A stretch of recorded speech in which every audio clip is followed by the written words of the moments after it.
Welcome back to Practical AutoCAD and Inventor and our series on preparing for the Autodesk Inventor Certified User Exam.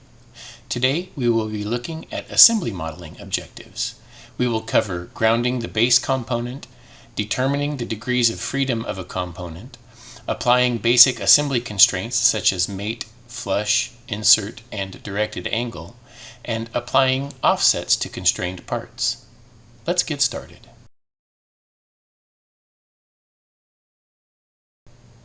To demonstrate these concepts, I will be assembling a model based on the parts that are in this image here and talking about how they can work together. So the first thing we want to do is to create a new assembly. And so I'm going to go to New Assembly here and create my new assembly. Once I do that, I want to place parts into this assembly. And you can go up to the Assemble tab on the ribbon here, and then on Component we're going to say, instead of placing from the Content Center, I'm just going to place from the project itself. And I'm going to start off with this base, and I'll choose Open, and you'll see here now that this base is just kind of floating in space. If I pivot this, I can see that it's a three-dimensional part. The first part that you usually place inside an assembly is normally placed grounded at the origin. You really need to have at least one part grounded at the origin when you're creating an assembly. Otherwise, everything can move around. And so what you'll usually do is take that one piece that's kind of the base unit that everything else will be attached to, and you ground it at the origin so that it can't move.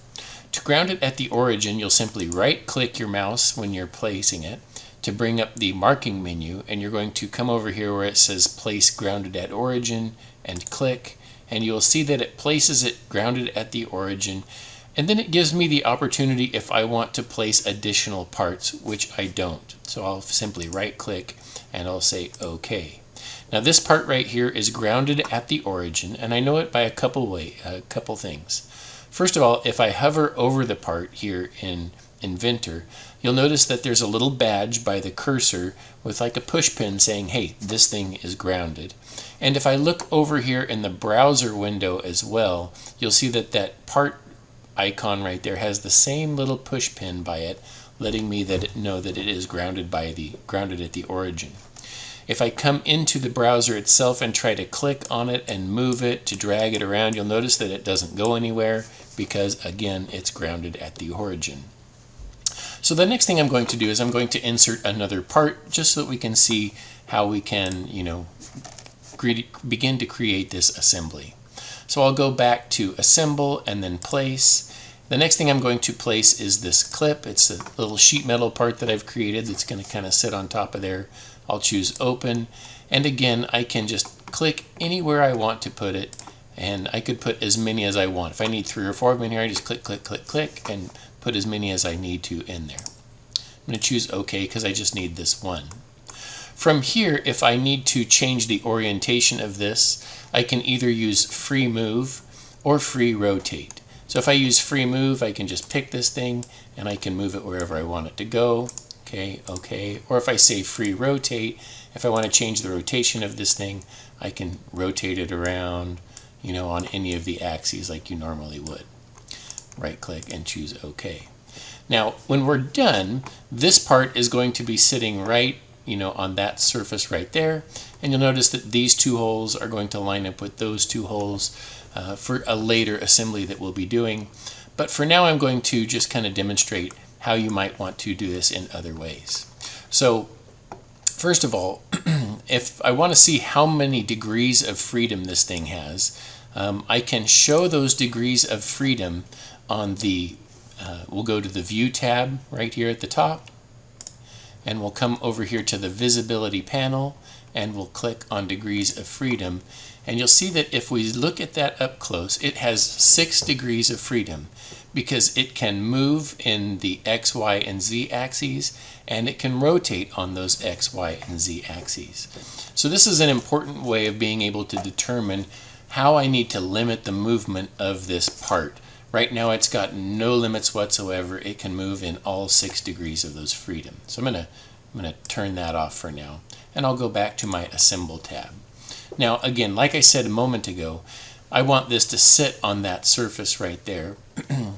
But I'm going to show it sitting on this surface first so that I can show you how to apply a constraint and some other kinds of constraints that we have. So what we're looking at here are assembly constraints. And specifically we want to use this tool right here, this basic assembly constraint tool. This is the one you need to know for the certified user exam. So I'll pick constrain. You'll see that there are several different choices here. There is a mate, there is an angle, a directed angle, there's tangent, insert, and then symmetry or symmetrical. So today we're going to be looking at these three: mate, angle, and insert. So the first thing I can do is I can say, okay, I want to create a mate constraint. And for now, again, I'm going to put it on that surface, even though I don't really want it there. I'll end up fixing this later. So I want it to go on that surface. And then what I want to do is roll this thing up and pick the surface that I want to be mated to that. So I'll pick there. And you'll see what it does is it makes a little clank sound and it moves this over there if I choose OK at this point. What we now have is we have that clip sitting directly on that surface. If I click on this clip and move it around, you'll see that it can move around on there. And if I go back to the degrees of freedom, you'll see now that I have still several degrees of freedom. It can move on the in this case on the z-axis and the x-axis, but it cannot move on the y-axis, and it can spin on this axis. So it still has several degrees of freedom there. I'm going to turn that off. If I wanted to continue to constrain this, everything usually needs at least 3 constraints to get it fully constrained. I could come back in here and say, okay, let's also put another constraint on this. And maybe I want this surface right here to be flush with this type of surface right here. So what I'm going to do is I'm going to say, okay, again, I'm using this simple mate here, but instead of using the mate here, I'm going to change it to flush over here. So I'm going to say I want this surface here to be flush with this surface there. Click. You'll see that it moves it over there. And I can choose OK, and now the only movement that this part is going to have is back and forth. It's not going to be able to turn, it's not going to be able to do anything like that. If I again come in here and look at view and those degrees of freedom, you'll see that it only has that z-axis degree of freedom there. So if I wanted to finish constraining this, I could go back to assemble and add one more, and I'll just do another flush constraint so that this surface and this surface are done. Say OK, and now this part doesn't have the little push pin because it's not grounded, but you'll notice that all of the degrees of freedom, which are still visible, have disappeared from this part so that it is completely constrained to this part here. Now I'm going to just do undo a few times and go back to where we were before so that we can put this back to where we really wanted it to be. So back to where it was in the first place. Now the idea here is I want this part to be on that surface. So I'm going to come in and do the same thing. I'll go back to my assemble. I'm going to show constrain, and I'll use this mate constraint. So again, now I want it to be sitting on this surface, and I'm going to pick that bottom surface of this clip there. There's one other thing to notice, that you can also add an offset. If I wanted this to be offset some distance, I could add an offset in here. So if I put like 0.06, you'll notice that now it's basically a 1/16 of an inch off of that surface. That's not really what I want here, and I'll do this again in a few minutes, but I can always change that and send it back to 0 and say OK. So now if we look at that surface, again, this clip is sitting on that surface. I can kind of line it up with the tools, but kind of doesn't cut it in Inventor. We want to make sure that we're being exactly right. So I'm going to come in and, add a couple more constraints to get this thing constrained. Again, going back to this constrain tool, I'm going to go ahead and continue to use this mate constraint, because what I want to do is I want to mate the axis of this hole. And notice that if I hover over it, it gives me that axis. So I want the axis of this hole lined up with the axis of this hole. So I can come in here and make sure I get that axis, click, and now notice that it's giving me that constraint, but it's recognizing that those things are aligned. I can say OK. And now it still needs one constraint. Notice that I can still spin it. So if I wanted to add one more constraint here, I could do that. And I'll say, OK, I want to constrain, again, that axis with this axis. Jump in there like that and say OK. And now this part is fully constrained. It won't move around. If I come back in here and look at view and show degrees of freedom, they don't come on. Okay, so that's that one. Now the next thing I want to do is I want to also come in here and add the little clip that goes in there. There's a little bearing, that red thing. So I'll go back to assemble. I'm going to place that bearing, choose open, and just drop it into the drawing somewhere here like this. Again, this bearing needs to go in there. So this time I'm going to go back to constrain, but instead of the mate, which I could use, I'm going to use the insert right here because it gives us something special here. Notice that it's showing me, which way do I want it to go? Do I want it to be aligned or do I want it to be opposed? In this case, I want it to be opposed. What I can do is I say I want this corner right here to be opposed to that corner right there, and you'll see that it automatically aligns it. We can choose OK, and now it's good to go. Now this actually still has 1 degree of freedom left in this case, and you can't really tell it here, but this thing is able to spin. If I come in here and I say view and show the degrees of freedom, you can see that it will spin on that z-axis. It may or may not be necessary for you to fully constrain this because it's completely symmetrical. You can't really tell what the orientation is. So a lot of times they'll just leave that one off. I'm going to turn that degree of freedom off. Now, as I'm looking at the bearing over here, a new thing to consider, I can also look at the constraints. So if I click on the little plus next to the bearing in the history tree, you'll see that I've got my insert right here. And if I click on that, it has the offset. So I can manage the offset distance right here.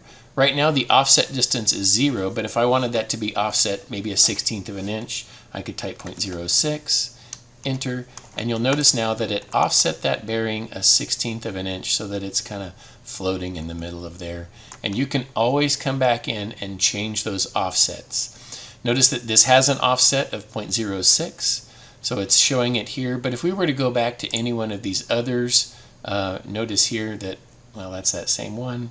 But if I go to mate here and mate here, notice that those don't have any offsets and that one doesn't have any offset. If it did have an offset, then it would be in parentheses like this one is here. So the last thing that we'll look at here is the insert, we'll do 2 more inserts. I'm going to go back to assemble here. I'm going to say place.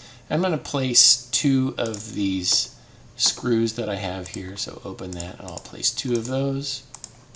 Again, they're not necessarily aligned with this, but that doesn't matter. So I'm going to say let's do that constraint again. I'm going to use the insert constraint. This time I still want this one opposed because I want the head to be outside. So I'll say there's my edge that I want it to be opposed to, and I'll come up here and I'll pick that one there. It automatically places that one. Oops, it's going the wrong direction, so we'll turn it around like that and say apply, and then I need the same thing here. So I'm going to place that one, and that one came in okay, so I'll choose okay on that one. So the last one that we want to look at here is that angle. So I'm going to place another one of these clips on this surface just so that we can play with the angle a little bit. So I'll come in here and I'll say place. Let's put another clip on here just so that we have something else to work with. And what I'm going to do this time is I'm going to put in an angle constraint between these two. But before I do, I want to make sure that this corner right here is constrained to that corner right there. So I'll say I want a constraint between just that corner and that corner there, and I'll say OK.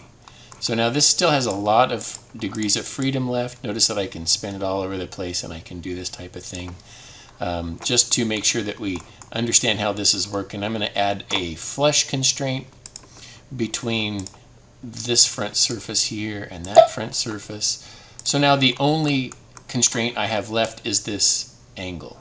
And you can do a directed angle. So let's say I wanted this to have, say, 30 degrees in here. I can come in and again do constraint. This time I'm going to choose the directed angle option. And you've got 3 down here. You've got, directed angle and then undirected angle and the explicit reference vector. We're going to work on this one here. So I'm going to say the angle between that surface, and I'll rotate this around and pick that surface.